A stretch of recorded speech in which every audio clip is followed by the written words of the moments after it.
राजधानी में किसान एक ऋतु की फसल के बाद दूसरे ऋतु की फसलों की तैयारी में लग जाता है।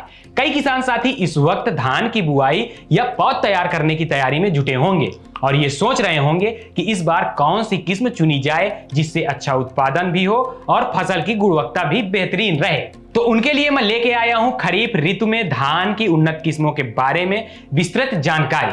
नमस्ते, मेरा नाम है सर्वेश बुंदेली और आप देख रहे हैं किसान ऑफ इंडिया का खास शो कृषि की बात। हमारे देश में मुख्य रूप से धान की बुआई या कहें कि रोपाई खरीफ ऋतु में की जाती है, लेकिन असम, पश्चिम बंगाल और ओडिशा जैसे राज्यों में धान की खेती तीनों ऋतुओं में यानी कि खरीफ, रबी और जायद में की जाती है। अगर हम खरीफ ऋतु में धान की खेती के लिए उन्नत किस्मों की बात करें तो कोकिला 33 जो एक शक्तिवर्धक हाइब्रिड सीड है, बासमती धान की शानदार किस्म मानी जाती है। ये किस्म 105 से 110 दिनों में पककर तैयार हो जाती है। अगर हम इस किस्म की विशेषताओं की बात करें तो इस किस्म में 50% फूल 88 दिनों की अवधि में निकल आते हैं। पौधों की ऊंचाई की बात करें तो 92 से 96 सेंटीमीटर लगभग पौध की लंबाई होती है। तना मजबूत और पतला होता है और पत्तियां हल्की हरी रंग की होती हैं। अगर 1000 दानों की बात करें या कहें कि 1000 दानों के वजन की बात करें तो 31 से 32 ग्राम होता है। साथ ही इसकी रोग प्रतिरोधक क्षमता भी बेहतर बताई गई है। इसके अलावा किसान साथी पीबी यानी कि पूसा बासमती 1718, पूसा बासमती 1121, पूसा बासमती 1509, पूसा बासमती 1592, पूसा बासमती 1637, पूसा बासमती 1728 जैसी किस्मों का चुनाव कर सकते हैं।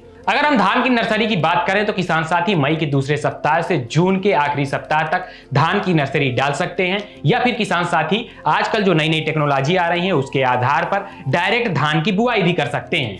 धान की नर्सरी तैयार करने के लिए ऐसी जमीन का चुनाव करना चाहिए जहां सिंचाई की अच्छी व्यवस्था हो और जल निकास की भी अच्छी व्यवस्था हो। नर्सरी निर्माण से पहले खेत को 2 से 3 बार खेत की अच्छी तरीके से जुताई कर देनी चाहिए। इसके बाद 4 से 5 सेंटीमीटर ऊंचे पर बेड बनाना चाहिए। बिजाई के लिए 45 सेंटीमीटर लंबी क्यारियां बनाई जाती हैं, या फिर किसान साथी अपनी सुविधा अनुसार 60 सेंटीमीटर या 90 सेंटीमीटर लंबी क्यारियां भी बना सकते हैं।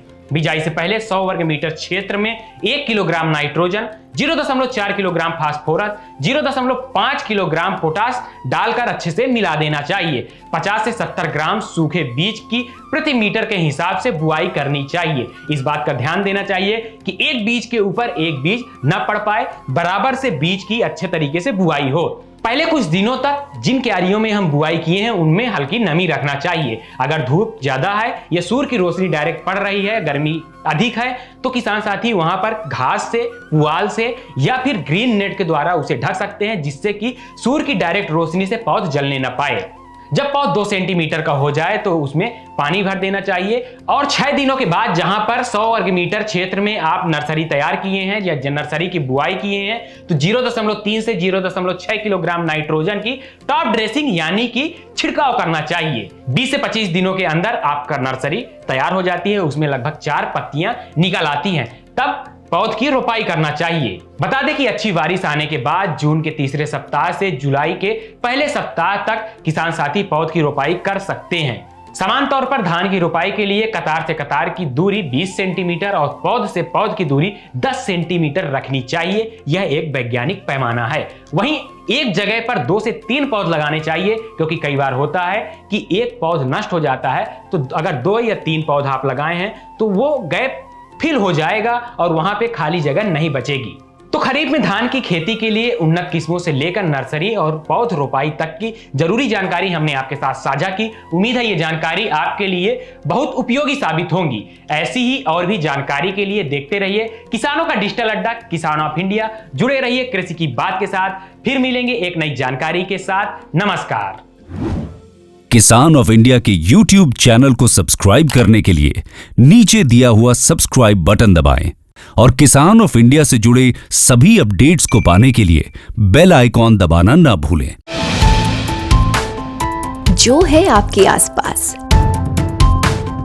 आपके शहर का खास, वो दिखाएगा आपको DNN 24, आपका अपना डिजिटल न्यूज नेटवर्क। तो फिर कीजिए लाइक, सब्सक्राइब और फॉलो।